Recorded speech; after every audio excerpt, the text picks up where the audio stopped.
ሁላችሁም ፊታችሁን አጨማዳችሁብኛል። ናኦድ ላይ ስለደረሰው ነገር ነው እንጂ ለምን ያንን ነገር እንዳደረኩት ማንም ሰው እኔን አልጠየቀኝ።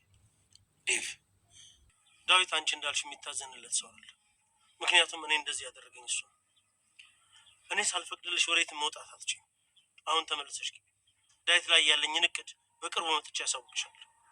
በቀሉን ለፈጣሪ ሰጥቼ ይቅር ማለትን ነው የመረጥኩት። እኛ ያን ሁሉ ነገር ስናደርግ ይቅር ብለህን አልፈሃል። ታዲያ ለምንድን ነው ምንም የማያውቀውን ናኦድ ልታስገድለው የነበረው? ዴቭ፣ ናኦድ የሚተርክልኝና እኔ የማውቀው ዴቭ አንድ አይነት አይደለም።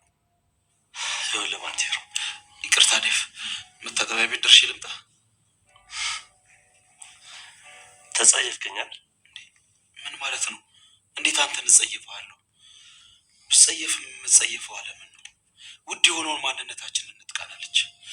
ይቅርታ፣ መታጠቢያ ቤት ደርሼ ልምጣ?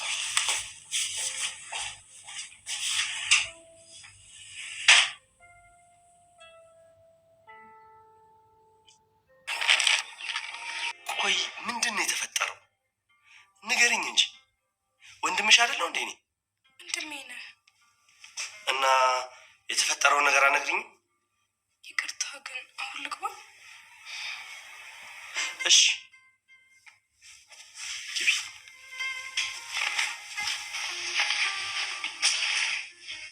ደወልኩላት አታነሳም። የሆነ ነገር ሆናለች ብዬ ተጨነቅኩ። አይ ምንም አልሆነችም፣ አብረን ነበርን። አሁን አትመጣም ማለት ተገናኝተን ነበር ለማለት ነው። አትመጣም ማለት ዴቭ፣ ከዚህ በኋላ ወደዚህ ቤት ተመልሳ መምጣት አትፈልግም? አትመጣም ማለት ምን ማለት ነው? እንደዚህ ያደረገ የባለፈው አልተሳካለት። አሁን ድግት ሚልግልኝ።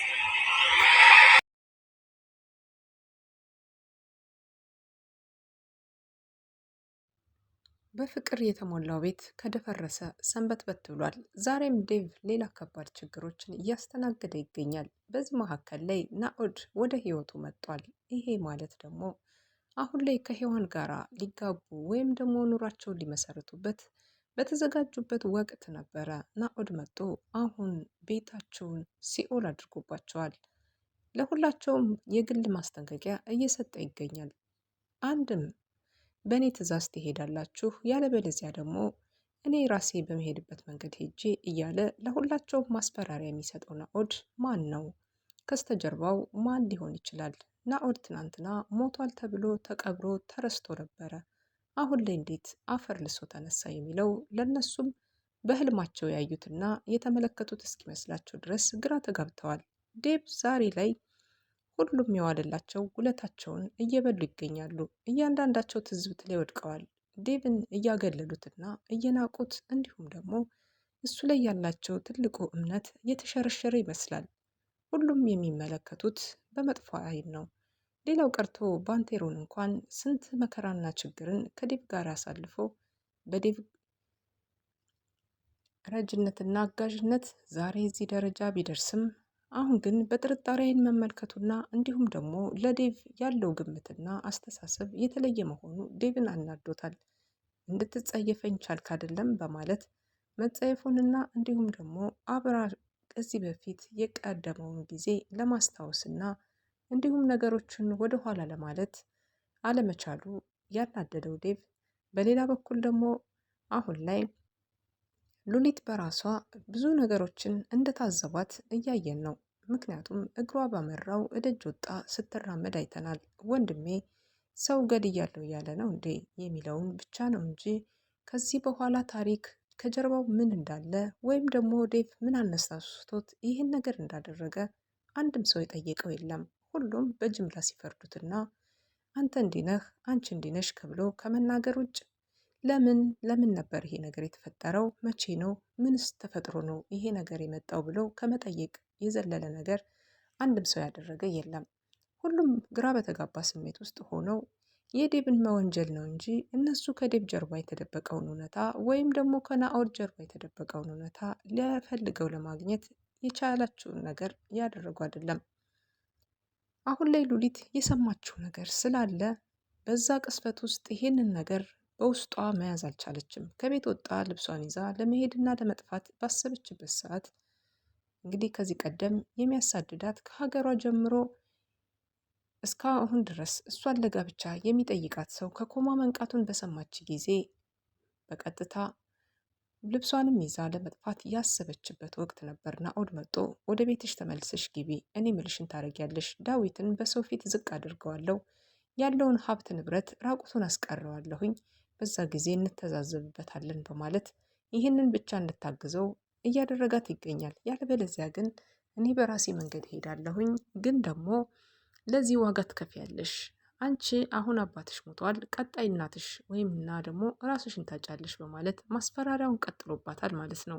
እሷም የያዘችውን ላስቲክ ይዛ ወደ ቤቷ ስትገባ አይተናት ነበር። ዴቭ ደንግጦ ወዴት ሄደሽ ነው? ምንድን ነው ያሹስ? ምንድን ነው ሲላት፣ እባክህ ትተወኝ ወንድሜ፣ እግሬ ባመራኝ ልሄድ በስብም፣ ግን ደግሞ ተመልሼ ወደዚህ ቤት እመጣለሁ እያለች እንግዲህ ለዴቭ ስትነግረው ነበር። ዴቭም በድንጋጤ አይን እሺ ሂጂ ወደ ክፍሌ ልግባ ስትለው ግቢ ወደ ክፍልሽ እሺ በማለት እንግዲህ ለእሷም እንድትገባና እንድትረጋጋ ፈቅዶላት ምን ሆና ነው በማለት በትዝብት አይን ሲመለከት ነበር። የሆነውን ነገር ከባድ አድርገው ሁላቸውም ስለውታል። አሁን ላይ ናኦድ ለሁላቸውም የዘራው ዘር እያጨደው ይገኛል። ምክንያቱም ደግሞ በጣም ሁሉም ተጠራጥረው ዴቭን እንዲመለከቱት አድርጓል። በተለይ አንደኛው ነገር ሄዋንን ሄዋን አሁን ላይ በጣም ከባድ እና መጥፎ ባህሪያትን አምጥታለች። ይሄ ማለት ደግሞ ዴቭ ለሷ ምን ማለት ነው? በጣም ብዙ ህይወቷ ተሰዳ እንኳን ያረሳችው የእሱን ልጅ ለማሳደግ ዋጋ የከፈለችለት ግን ደግሞ ሞች ልጄ ሙት ብሎ የማለላትን መሀል ላይታ እጅግ በጣም ተናዳለች። ይህንን ለምን አደረገው ወይም ደግሞ ለምን ማለላት የሚለው ፍቅሩን ለመጠበቅ ወይም ደግሞ የእሷን አመኔታ ለማግኘት ያደረገው ቢሆንም በሱ ዘንድ ተቀባይነት የለውም። ሄዋን አናዷታል። ይሄ ነገር ልጇን ለማሳደግ የከፈለችው ዋጋ እንዴት በአንድ ቃል ልጄ ይሙት ብሎ ይምልልኛል በማለት በዚህ ንዴት ውስጥ እያለች አሁን ላይ ናኦድ ወንድሟ ከሞት ተነስቻለሁኝ፣ ይሄው የገደለኝም ባልሽ ነበረ፣ ግን ደግሞ እኔ ከሞት ተነስቻለሁ እያለ አሁን የሚዘራው ዘር በጣም ከባዱን ውሳኔ ላስወስኗታል። ዴቭን መግደል እፈልጋለሁ ወይም አንተ ግደልልኝ ስትል ባንቴሮንን ጠይቀዋለች። ኧረ እባክሽ እኔ ይሄን አላደርግም ብሏታል። ምክንያቱም ደግሞ እሷ አሁን ላይ ስሜታዊ ሆና ዴቭን ለመግደል እንዴት ወሰነች? እንዴትስ ብላ አሰበችው?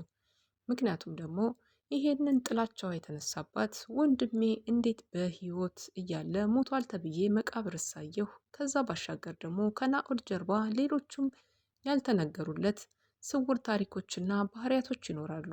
ምክንያቱም ደግሞ እሱ ጦር ግንባር ላይ በነበረበት ሰዓት ምን አይነት ስራ ቢሰራ ነው ወይም ደግሞ ምን አይነት ትዕዛዝ ሊያስተላልፍ የቻለበት ዳዊት የሚለውን ነገር ቆሞ መመርመር የተሻለ ሀሳብና የተሻለ ነገር ነበር። እነሱ ይሄን ከመመርመር ይልቅ ዳዊትን በጅምላ እየፈረዱበት እንዲሁም ደግሞ እያገለሉትና ብዙ ነገሮች እያደረጉት ይገኛሉ። ሄዋን በመቀጠል ከወንድሟ ጋር ቁጭ ብላ አንድ ካፍቴሪያ ላይ ለሁለታቸውም ዴቭን እያወሩበት ነበረ። አሁን ላይ ሀብትና ንብረቱን ታሳጭልኛለሽ፣ ይሄንንም ደግሞ የምታደርጊልኝ አንቺ እህቴ ነሽ፣ ልትበቀይልኝ የምትችይው ከአንቺ ውጭ ማን አለኝ?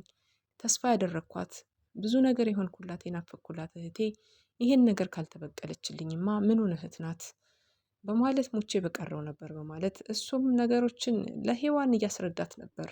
ወንድሜማ ቀልድ የለም ያለችው ሄዋን ሀሳብ አይግባህ፣ ንብረቶቹ በሙሉ ከሮዛ ለማሸሽ ብሎ ወደ እኔ ስም ስላደረጋቸው እያንዳንዱ ንብረት እኔ ጋ ነው ያለ፣ ምንም አታስብ በማለት እንግዲህ ስትናገር እየሰማናት ነበር ማለት ነው። በደስታ ልቡ ቀለጠ። ምክንያቱም ዴቭን ለመጣል እየታገለ የነበረ ትልቅ አንበሳ አለ። ግን ደግሞ ዴቭ በሀቅ ነው እንጂ በመጥፎ ነገር ቆሞ ስለማያውቅ እስካሁን ድረስ ላደረገው ነገር ከልቡ እንደ ሰውኛ ተሰምቶት ሁሉን ነገር ያደርጋል። በእርግጥም ናኦድ ሞቷል ተብሎ ቀብር ከተቀበረ በኋላ የናኦድን ቤት ለራሱ እንኳን ለግሉ አንድም ነገር ተጠቅሞ አያውቅም። አሁን ላይ የናኦድን ቤት በሚስትየው ወይም ደግሞ በእህቱ ስም በሄዋን አድርጎላታል ዴቭ። ምክንያቱም ክፋትና ምቀኝነት ቢኖርበት ወይም ደግሞ ሌላ ችግር ቢኖርበት ይህን ነገር ጠንቅቆ እንደማያደርግ ሄዋን ራሷ ልትገምት ይገባ ነበረ። ሮዛ ብዙ ሴራዎችና ብዙ ችግሮች ቢኖሩባትም ከዚህ ጀርባ ብዙ ሴራዎች ላለመኖራቸው እስካሁን ድረስ ሮዛ በምንም ነገር አልተጠቀሰችም። የናኦድ ከሞት መነሳት አስደንግጧት እቤት ድረስ ሄዳ ብትጠይቅም ግን ደግሞ ከባድ ከባድ ነገሮች ከኋላዋ ከዚህ ቀደም ስትሰራ የነበረችውን ታሪክ ማናስታውስ ይሆናል ማለት ነው። አሁን ላይ ናኦድ በዴቭ ተደብድቤያለሁ በማለት እህቱ ስትመጣ በጣም አቀርቅሮና አተክዞ ሆዱን ይዞ እያለ እየጮኸ ነበር። ዴቭ እንደዚህ እንዳደረገውና የባለፈው ገድያለሁ ብሎ እንዳልሞትኩ ሳያውቅ አሁን ደግሞ በድጋሚ መጥቶ ይኸውልሽ እህቴ ሊገለኝ ሞከረ። የዛኔ ያልገደልኩህ ያልሞትከው ዛሬ ጭራሽ ጨርሰሃለሁ ብሎ በህይወቴ ላይ መጣ በማለት ይነግራታል። እሷም እሳት ለብሳ እሳት ጎርሳ እስከ መጨረሻው ድረስ ይህንን ዴቭ የሚሉት እንዴት አድርጌ ላስወግደው እችላለሁ በማለት እንግዲህ በሀሳብ ተጠምዳ እያለ ነው። በህልክና በንዴት ሆና ነው። ምን ልትለው ትችላለች? ሔዋን ለስንት ዘመናት የጠበቀችውን ፍቅሯን በምን አይነት መልኩ ልታበላሸው ወይም ደግሞ በምን አይነት መልኩ ልታጠቃና ጉዳት ልታደርስ ትችላለች የሚለው ከባድ ነገር ነው። በቀጣይ የሚሆነው ብዙ ነገሮች አሉ። ከዴቭ ጋራ እንግዲህ ሰጥ አገባ ውስጥ የገባችው ሔዋን ምን ልታደርግ ትችላለች? በህልክና በንዴት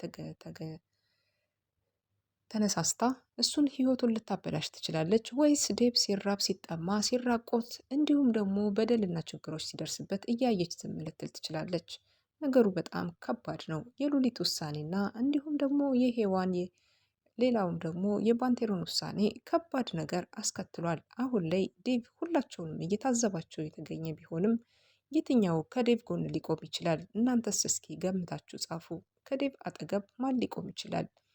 ሁላቸውም እየሸሹት የሚገኙት አሁን ላይ ዴቭ ሰርቶታል ባሉት ወንጀል ባልተጣራ ነገርና በዝም ብለው በአፍ ስሜ ብቻ የተደረገውን ነገር እያዩ ዴቭ ላይ ማመልከቻቸውን እያስገቡ ይገኛሉ። ዴቭ ሁላቸውንም በትዝብቱ ስር ከቷቸዋል። እስካሁን ድረስ ሮዛ ብቻ ናት አስተያየትና ሀሳብ ያልሰጠችው። ሮዛስ ምን ልትሆን ትችላለች? ምንስ ልትል ትችላለች?